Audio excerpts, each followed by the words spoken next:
Welcome to A Drink of Wisdom with Jay Wise and Nathan Drinkard. I'm your host, Cody Ward. Thank you for spending some of your time with us today. As a reminder to all our listeners, besides being on all your favorite podcast platforms, A Drink of Wisdom is also on YouTube with each show segment available. Head on over, and if you like what you hear, we would appreciate your subscription. What's going on, guys? A little Saturday morning edition of the show. Halloween, full moon, all kinds of stuff going on. What's up? Yep, special Saturday morning edition. A lot of football action to get to. Let's go ahead and do it. Let's talk some sports, baby. You know what it is. Happy Halloween, all the listeners, all the viewers. Pull up a seat. You know we got to speak. Let's roll, baby. Something about treats and sorry. Anyway, in episode 12, the NFL trade deadline approaches. Maury and D'Antoni find new jobs, and we preview the full slate of football action this weekend. But we begin today with a look back on Thursday Night Football. The Atlanta Falcons tried something new and didn't blow a lead this time, holding on to a 25-17 victory over division rival Carolina. Julio Jones led the Falcons to 137 receiving yards. Matt Ryan didn't throw a touchdown, but he kept the chains moving, and the Falcons defense turned in their best effort of the season. Carolina was driving late, and it seemed like another possible Falcons collapse, but interception of Bridgewater with a minute left sealed the deal. The Falcons improved to 2-6, and they're looking to finish the season strong, while the Panthers slipped to 3-5 as they continue to rebuild. So, Drink, what did you take away from this game on Thursday? Well, I guess it brought up a question for me.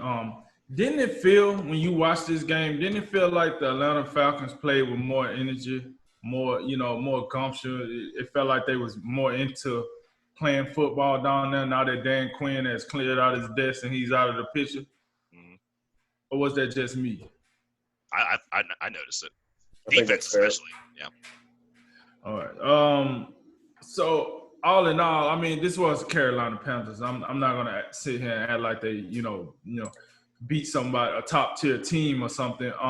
But I just felt like Atlanta played better. They had more want to, and that was a sample of what this team could have been and probably should have been from the beginning of this season before what happened.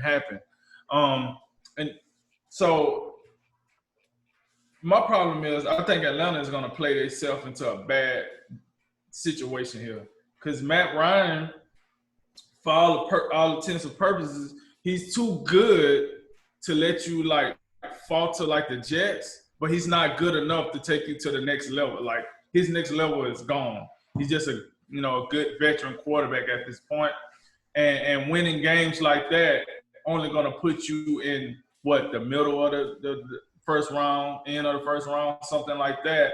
So you won't really have the opportunity to get that franchise quarterback that you want because the quarterback you got now is at the bottom of the barrel. So when I seen that also made me wonder, where does that put Matt Ryan's future as far as, would teams trade for him? I know Jay threw out a scenario like the Cleveland Browns, for example.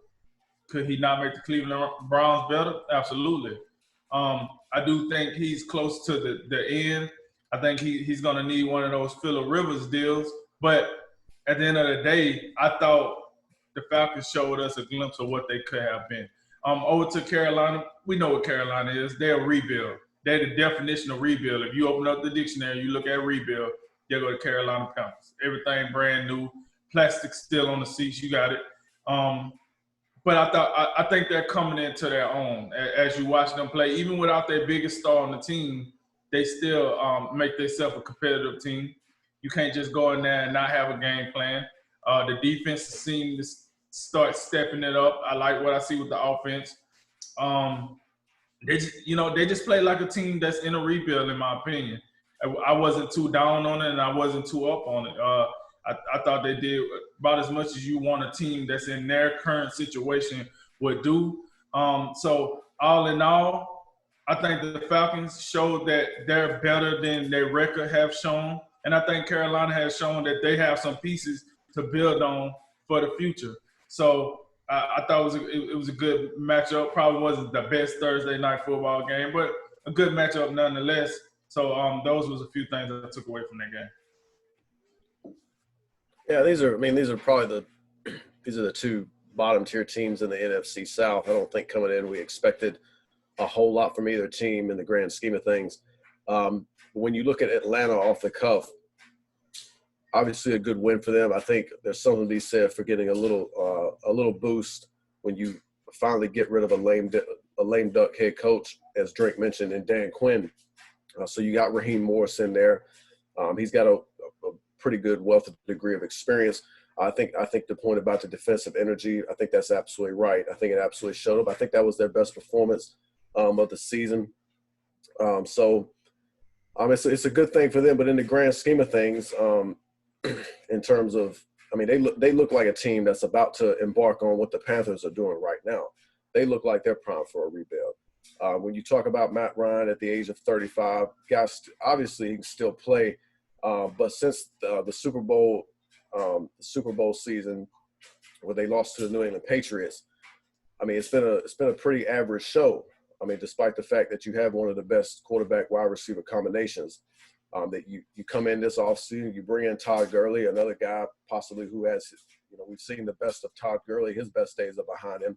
So there's a lot of things I think that would indicate that it may be at some point very quickly, it may be a time where you have to do something to start that rebuild process, as painful as it may appear to be. And it's probably definitely something that the owner down there, Arthur Blank, isn't going to want to embark upon. The problem is, if you look at Matt Ryan's contract, we were talking about this a little bit ago. I don't know how easy it would be to move off of him, and what the trade value would be, and what the compensation you get in return. Because it's just not something you see every day. When you don't see quarterbacks move around like that. But I will say, when you look at this deal, the dead cap hit, it's pretty hard to swallow until 2023. Coming next season, it's going to be $50 million. The year after, $26 million. I think they've got a potential out after the 2021 season. So to me, it's kind of you're kind of in between a rock and a hard place if you're the Atlanta Falcons. So they may just have to ride out with Matt Ryan for this season and next, and then maybe try to move off. For Carolina, I think even with this loss, I think there's a lot to like about what Carolina's doing. I think Matt Rule's doing a fine job down there so far. I was a bit skeptical of what he may bring, but I think he's doing a fine job. I think Teddy Bridgewater's done a good job. And I think Cody can speak to a little bit as well. I think he's got some ideas for one Mr. Joe Brady. But this offense looks to be clicking and moving quite well.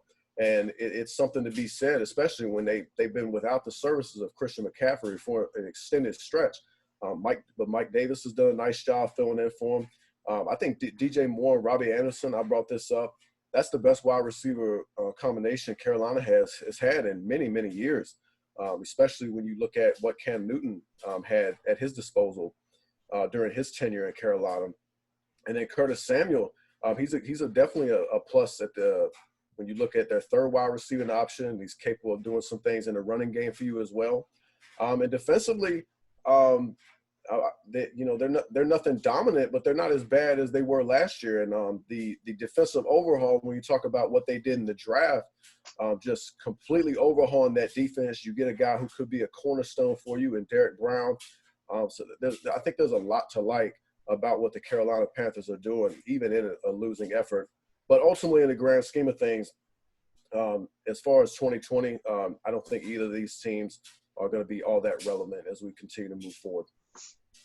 Yeah, y'all summed it up pretty well. I think we look at the Falcons. Obviously, they are stuck in that weird spot where they don't strike you as a team that, would be like a pure, like, prime rebuild candidate, but yet they do look like in several metrics are coming up to that wall. But they did sign, guys like Dante Fowler in the offseason. They made some offseason moves, Todd Gurley, et cetera. They tried to they really were trying to go into the season with a winning approach, and it just kind of didn't work. Dan Quinn gets fired. But I think that just like last year, that you're looking at this team, and they're trying to say, hey, we're better than this. We're better than this record says. And obviously any team in the NFL, you can play that game of, well, if we had that one touchdown and we had that one play and we had that one penalty, we could be X, Y, or Z. And it's like, yeah, but you're not, so it's cool. But, I mean, if there was ever a team that can make the case of, hey, we've had some pretty tragic letdowns, and if we didn't have those, the Atlanta Falcons could be a 500 team or even maybe 5-3 or something like that. I mean, they could be or 5-2 or something. They could be a better team, than what they look like right now. With with this offense that can definitely score. I mean, they can move the ball, no doubt about it. And this defense that I think finally put it all together. I mean, this defense doesn't seem like they should be as bad as they've been. And you really saw last night they were flying around. They were where they needed to be. They were making plays. They knew what their assignments were. Like, they played obviously their best game of the season. So, you look at the Falcons' schedule coming up. They get basically the Saints twice, the Bucks twice, and they play the entire AFC West. So, not exactly a cakewalk by any stretch. So, I don't know if this little, kind of a high up they got going on is going to last much longer. But they are also, like you said, they're kind of playing themselves out of the Trevor Lawrence sweepstakes at this point, in the full rebuild sweepstakes. But at the same time, they're going to find themselves probably picking in the end of the top 10, and it's going to be sort of an awkward spot. So we'll see how they navigate that. But I think that all along we knew the Atlanta Falcons had a little more potential, and they showed it last night, but a little too late in my opinion. And then you look at the Panthers. I thought the Panthers looked pretty good despite the loss. I think they're pretty well coached. I think Matt Rule's done a very good job in year one so far. He's proven that he's going to – because, a lot of people kind of clown the Matt Rule signing. They were like, hey, this guy's first-time head coach. Is he really going to be all that?